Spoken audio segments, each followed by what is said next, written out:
So Fabled is here. It is officially ours, and with it has come a slew of release weekend events.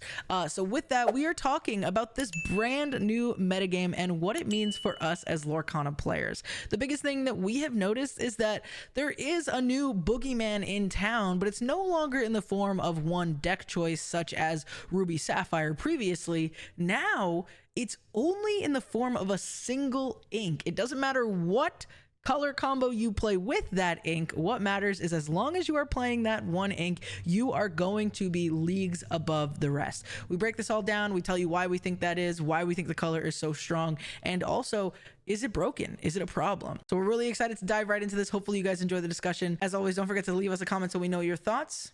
Enjoy the video. So Fabled is here. It is ours. It is in our hands. It is ours to open.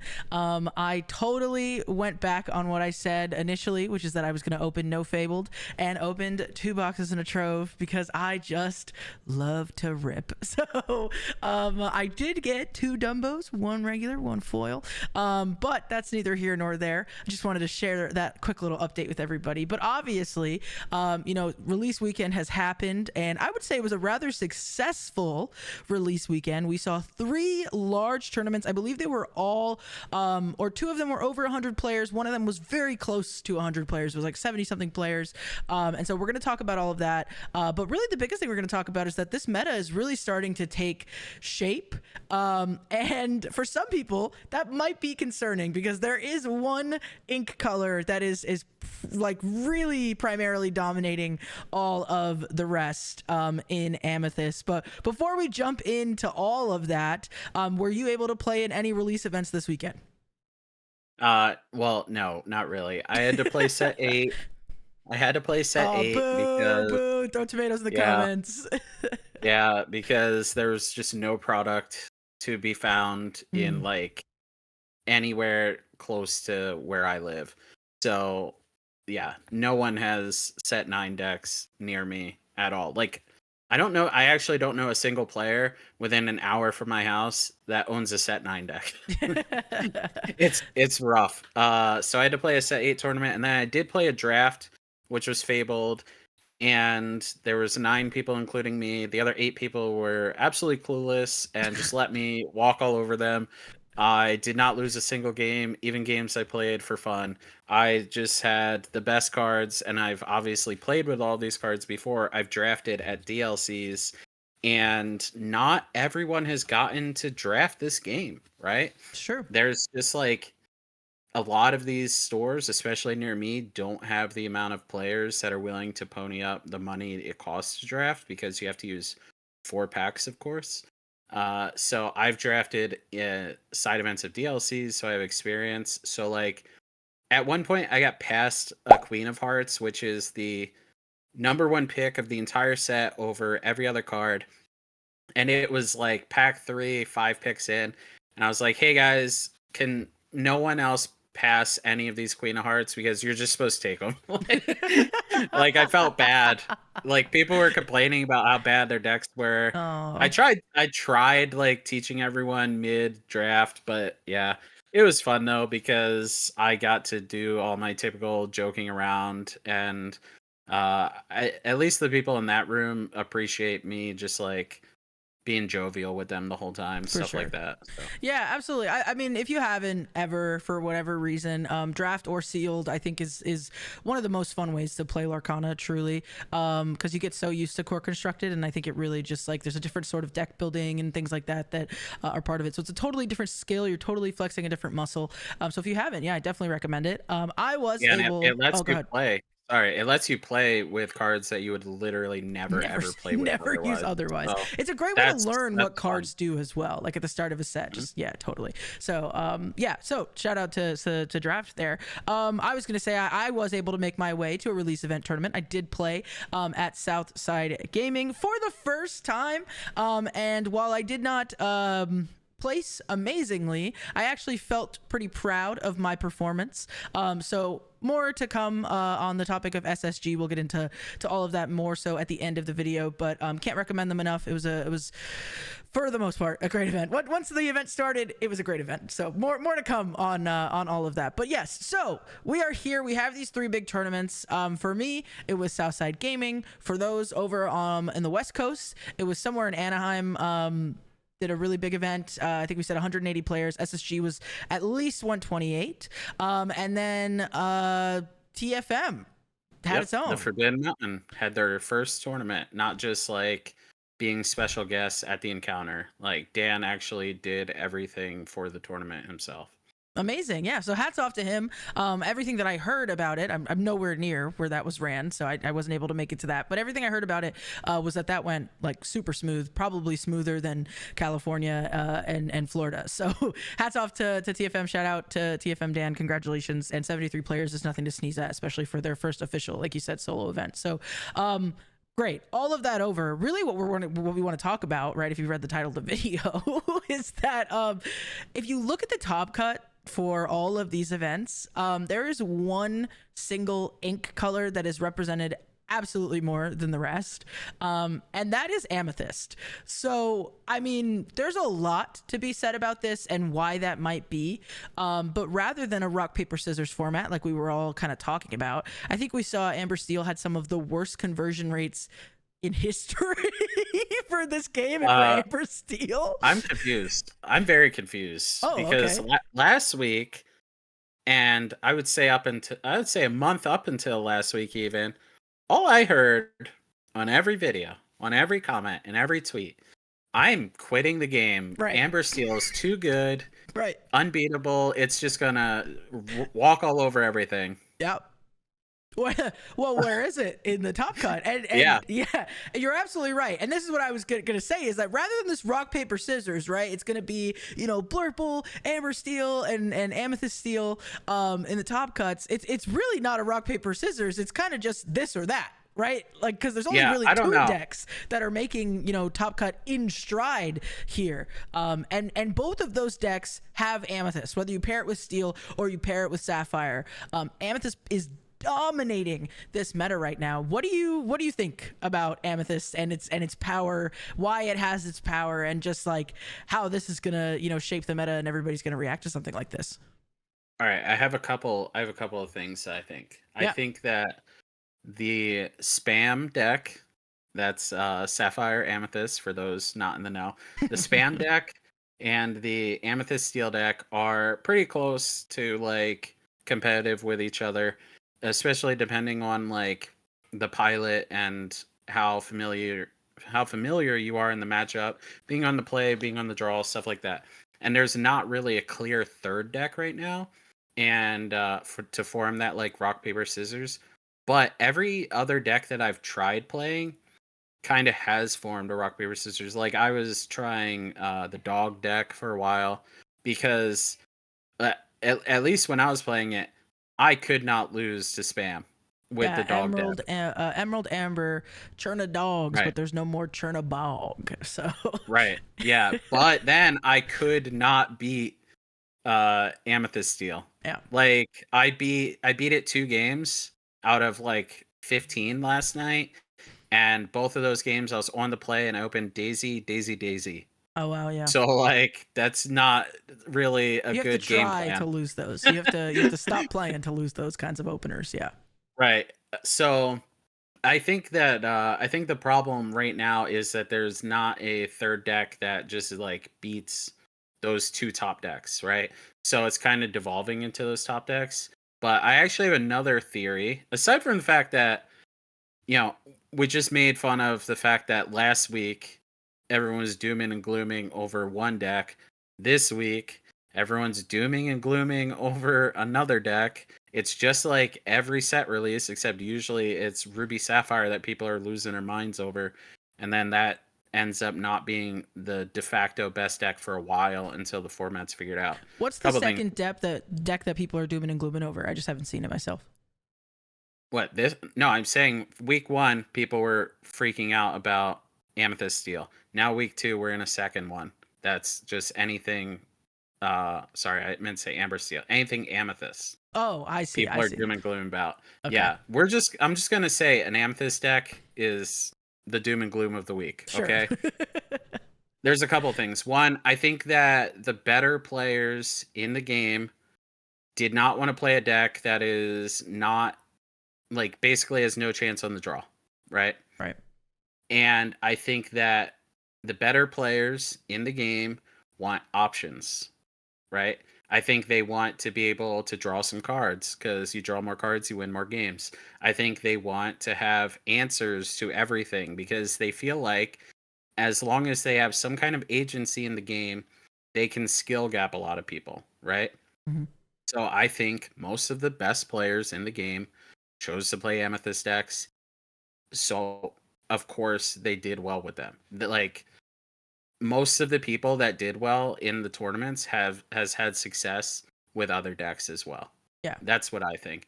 I think that we're not in for the next 3 months of just Amethyst is unbeatable. I think that it was week 1. Everyone and their mother was prepared for Amber Steel, Right. right? And because they were prepared for Amber Steel, they were also prepared for other random aggressive decks. Right. Okay. And I think because of that, and because of the fact that the best players chose to play Amethyst, of course, the better players are going to win more often than not. And this was the result that we got. Yeah. That was very long winded. I apologize. No, I think you nailed it, and I actually think you put it very concisely. And I think that like when everybody was so prepared for Amber Steel, it didn't enable other, I guess for now, because like you said, the meta's still developing, other rogue decks to shine in week 1. For example, something like Emerald and Ruby, which right now is pretty lackluster if you consider, a third of the field or more, if not more, is gonna be Amber Steel. You don't really want to run that deck, right? Versus now where we see, actually people aren't really willing to play a deck that sure can have like a 70% win rate on the play and then like a 30, on the draw. So when people aren't playing Amber Steel, that does enable other sorts of decks to come in to get either over or under or stop or interrupt or whatever you want to call it, these Amethyst decks. And it doesn't really matter how it's built because like you said, Amethyst is just kind of the overall boogeyman right now. So I actually think this is a good thing because with Amber Steel being that like most predominant or third most predominant deck or one of the 3 most predominant, it was stopping a lot of these other decks from being possible. Whereas now I think we can have a little bit more range and a little bit more fun with some of these other decks because you don't have to fear so much Amber Steel. Now that can have its own natural balance to where then maybe Amber Steel will come up again, but that's kind of what keeps it like, that's what makes the rock, paper, scissors, right? Is like where we go from here.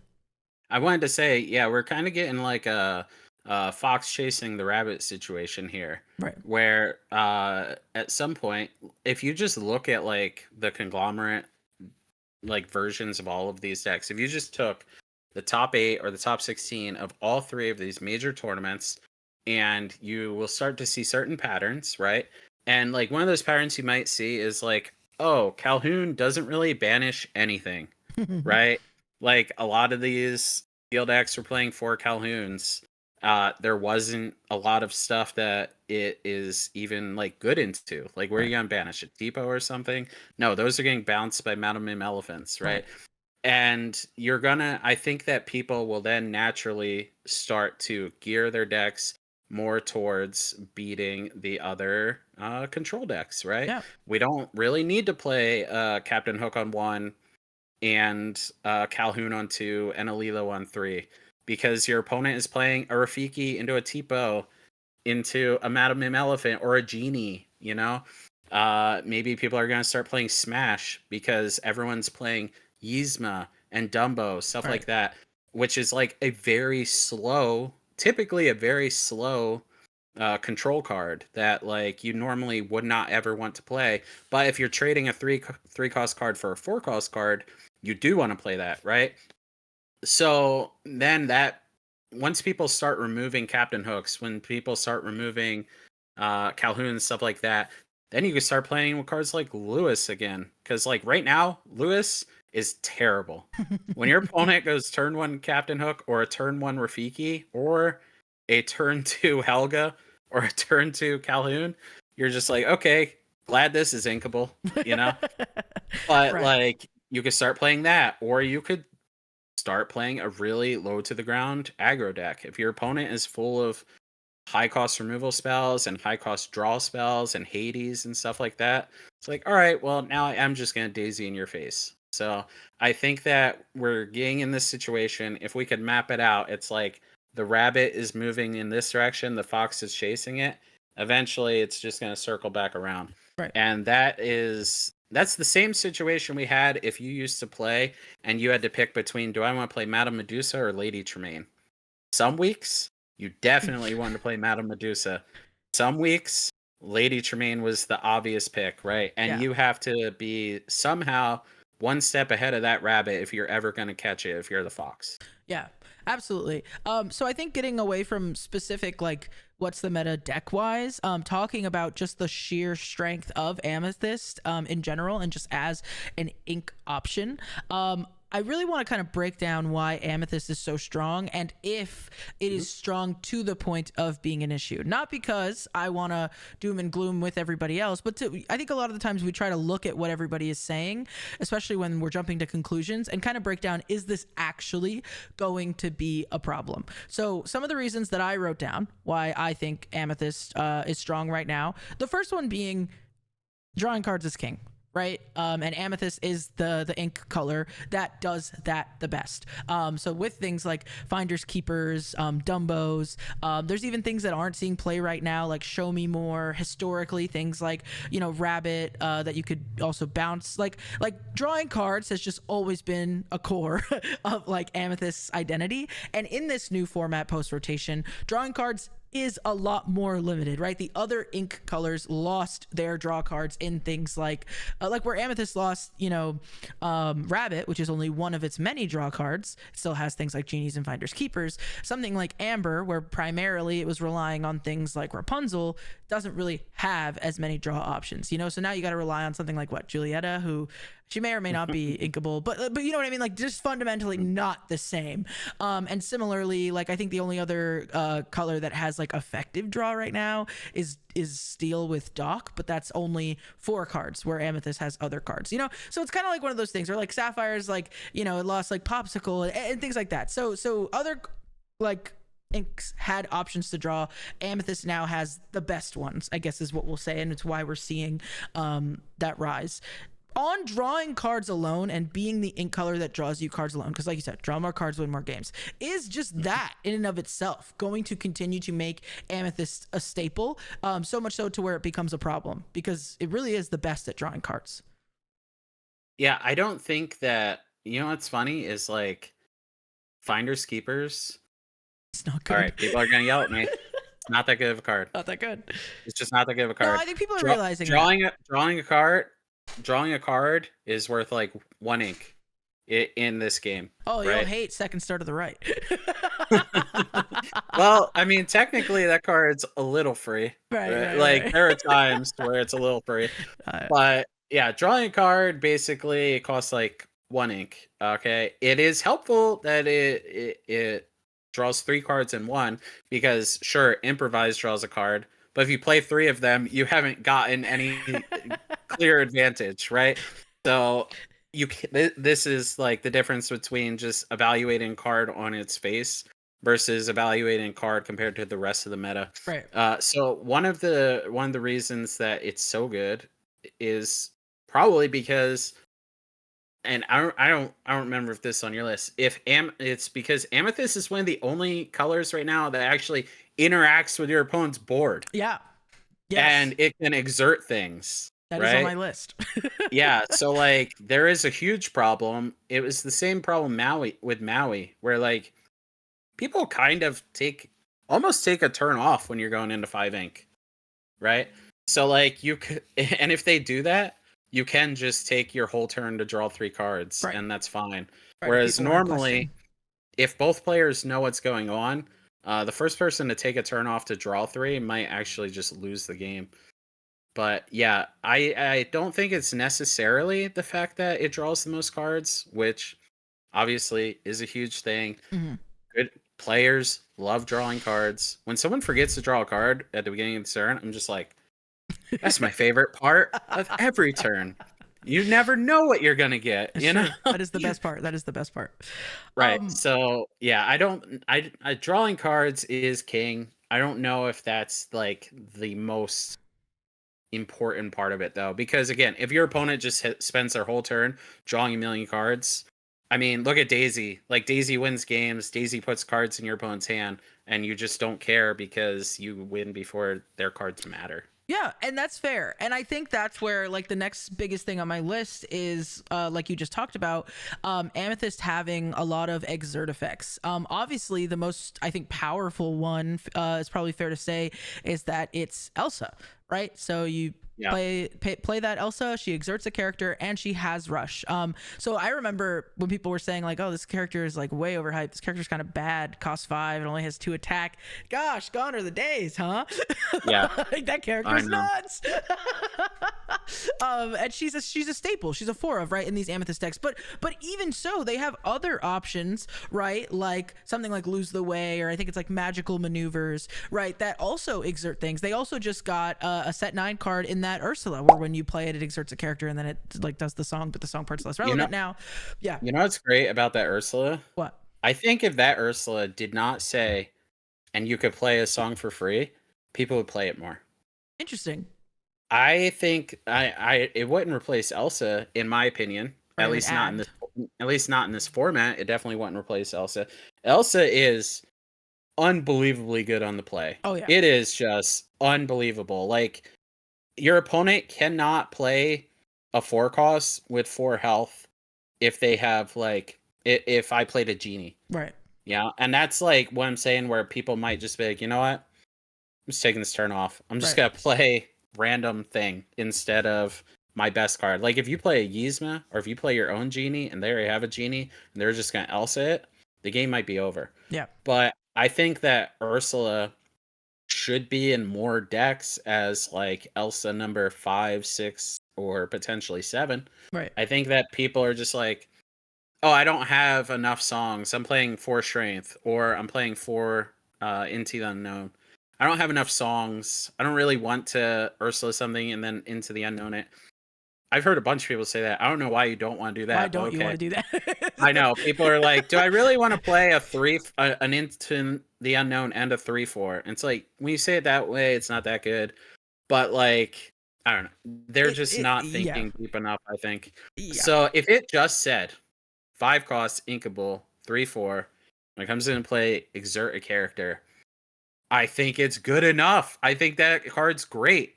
Yeah. I don't understand. It's not as good as Elsa, and the song part doesn't matter that much. So I think people are just dismissing it. But I think, right, like the most important part of that is the exert effect, and the song isn't really relevant. And the reason why is because, and this may be just like people hadn't really been able to, play out these games yet and weren't really sure what the meta was looking like. Maybe they weren't playtesting or whatever it was with like proxies or online. But I think for people that were really like digging into the playtesting early, you quickly learned that this format is and is going to continue to be about stalemates, right? Which, for anybody who may not know what I mean by that, just nobody's questing, nobody's exerting their characters and turning sideways, because you're just staring each other down with a board full of characters, because whoever quests first potentially could lose. And now the skill expression in Lorcana is a lot about like knowing when you are safe to turn sideways, or disrupting your opponent who's trying not to turn sideways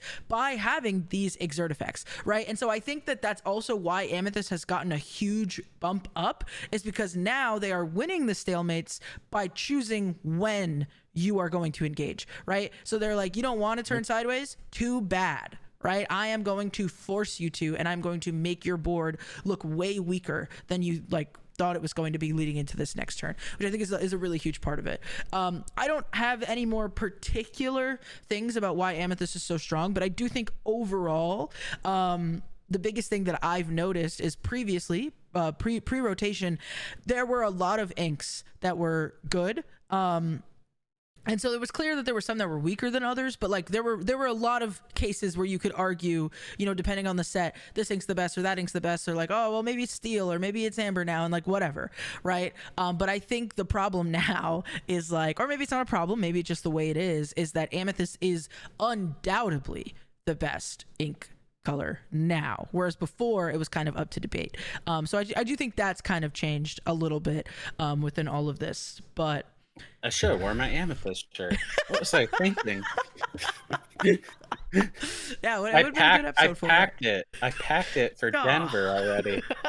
Gosh, I'm so stupid. Yeah. But yeah, I mean, if you just think about it, Amethyst Steel, right?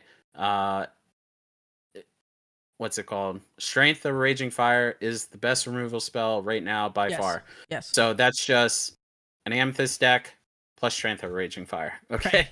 That's like the main. Like, sure, it has Dock and other stuff too, but like Strength of Raging Fire is massive. You have Elsa and Strength; those are like the two best removal spells. Yep. And then Spam is like, hey, Amethyst cards are the best. What if I play them a turn quicker than I normally would? Right. And like, yeah, so it all just does come down to Amethyst, but yeah. Again, it's so interesting how like Spam, Blurple, whatever you want to call it, last set was just like, oh, just go wide against them and you're fine. And now since the card pool is so much smaller, they're able to play like, Rafiki and Basil, right? Yep. And Royal Guard, all that stuff to kind of stifle that stuff early. So I don't know. It's what I really want to say is it's week 1. Yeah. Y'all complained when it was week -1. Y'all are gonna complain when it's week 7. All right. I think that just like we said before, talking about Amber Steel, the players will adapt. Yeah. We're a smart group of individuals, okay, which is an oxymoron. And I know a thing or two about being a moron. All right. Yeah, absolutely. I think that right now in week 1 we haven't seen what that next deck is going to be, but I think there's already been conversations about Emerald Sapphire, so green blue rising up as potentially being a future control deck that like with less Amber Steel can really just eat Blurple alive, and like Ward in general I think as a keyword is going to be like instrumental in like stopping Blurple shenanigans, even stopping like Amethyst Steel shenanigans with the strength being the best removal and the Elsa exert effects. So like there are things that people are already in the kitchen cooking for what's going to come up next, and just like we thought it was going to be beat Amber Steel, now we know it's going to be beat Amethyst. And I agree, it's going to be okay. Everybody's going to stick their heads together and figure this one out, and we have plenty of time before Milwaukee to kind of start chipping away at those pieces. So I would agree. I would say right now game is not broken. Amethyst is not broken,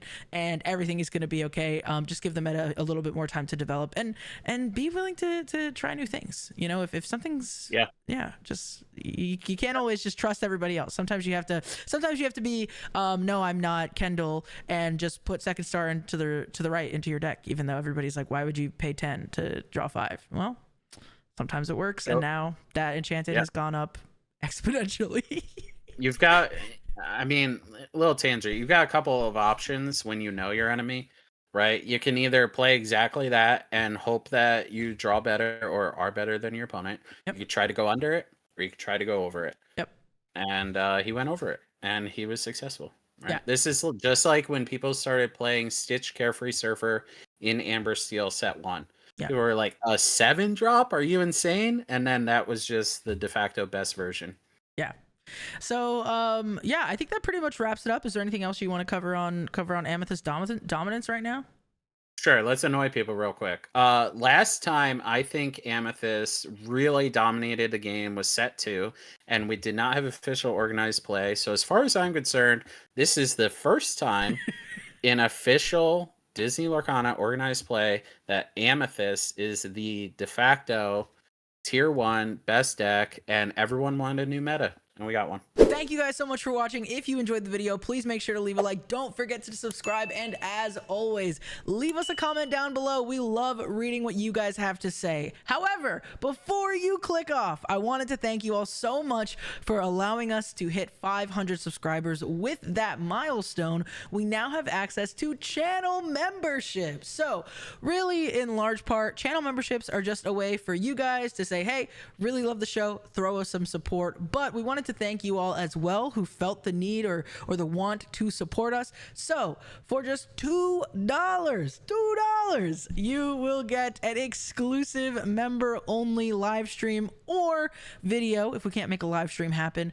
This month is going to be all about SSG and the recap. It was my first time there. I'm excited to tell you guys all about it and really break down what that was like. But you can expect to see me or Burns or both of us on live streams talking to you guys, maybe playing some games, answering questions and things like that once a month here on the channel for throwing us some support. Also, we'll put your name at the end of the video and all that good stuff. So like I said, for $2 a month, you could support us. It would mean the world. Or if you're just a really big fan, you really want to show your support in a big way, you could toss us $5 a month for tier 2. But that really is just no extra perks. It's just saying thank you and that you love the show. But that's gonna be it from us. Thank you guys so much for all the support lately. It has really been amazing. It has meant so much to me and to Burns in particular. So thank you guys. And yeah, we're excited to keep going. Only up from here, onward and upward. We will see you guys in the next one. Peace.